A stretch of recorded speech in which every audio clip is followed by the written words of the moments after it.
People often treat wealth building like waiting for a thunderstorm. You stand out hoping a brilliant business idea or sudden strike of inspiration will hit. But as you can see, that pedestal usually stays empty. The reality of where economic opportunity actually comes from is far duller. Opportunity looks like systemic friction, a customer completing duplicate forms, or a shipment arriving days late. When we encounter this kind of friction, the standard human default is highly predictable. We notice the bottleneck, we let out a heavy sigh of frustration, and we immediately put our heads down to move on. To cope with the daily grind, we use thought-terminating labels. We tell ourselves, customers are difficult, or that's just how it works here. It is a psychological defense mechanism, a mental filter we use to quiet the noise and get through the day. But the moment you accept a systemic problem as normal, it vanishes from your radar. That label makes the friction completely invisible, and it actively hides a perfectly viable wealth-building opportunity right in front of you. To spot these hidden opportunities, we have to start thinking less like passive observers and more like strategic cartographers mapping a terrain. We begin by separating an incident from a pattern. An incident is a single thing going wrong. You fix it and you move on. A single falling dot is an isolated mistake.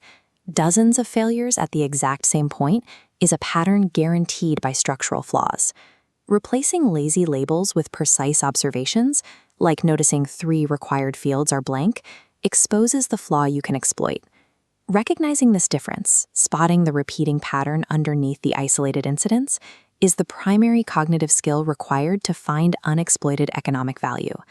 Once you spot a pattern, you have to diagnose it, and doing that requires suppressing your immediate urge to jump ahead and invent a business solution. Instead, ask 2 diagnostic questions about the friction. How often does this specific failure happen, and exactly who is affected by it? Next, ask the final 2 questions. What is the measurable cost of this friction in time or money, and why hasn't the system fixed it yet? While you answer those questions, look for the workaround. Look for the elaborate spreadsheets, the manual double checks, or the temporary fixes employees inevitably invent to survive the friction. An active workaround is the ultimate proof of an opportunity. It proves, beyond any doubt, that people are already spending real resources to contain a problem they desperately want solved. We can turn this theory into practice using a protocol called the 7-day sprint. It is a practical exercise designed to rewire your brain to hunt for these patterns instead of merely surviving the incidents. For the next 7 days, your job is to actively refuse to accept daily workplace or industry friction as normal. Your daily task is simple. Write down exactly 1 repeated delay, workaround, or frustration you experience each day, and log it in a format similar to this field notebook layout, tracking the friction, who it affects, the cost, and the workaround. There is one strict rule for this sprint. You must record the raw data only.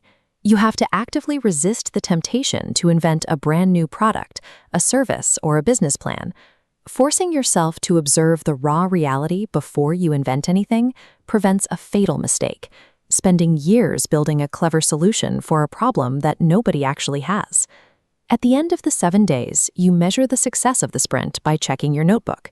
You need to have successfully documented at least 3 repeating patterns. There is a critical secondary requirement. At least one of those 3 patterns must involve a specific, reachable person who is negatively affected by the friction. Now, let's be honest about where you stand at the end of this week. You won't have a business, a finished product, or a shiny website, but that is a massive strategic advantage. While others are blindly hunting for magic ideas without understanding the market's pain, you are building your route on hard evidence. By completing this sprint, you stop wishing for a hidden treasure map to fall directly into your lap. You awaken the cartographer's mindset, and you finally learn how to read the real economic terrain.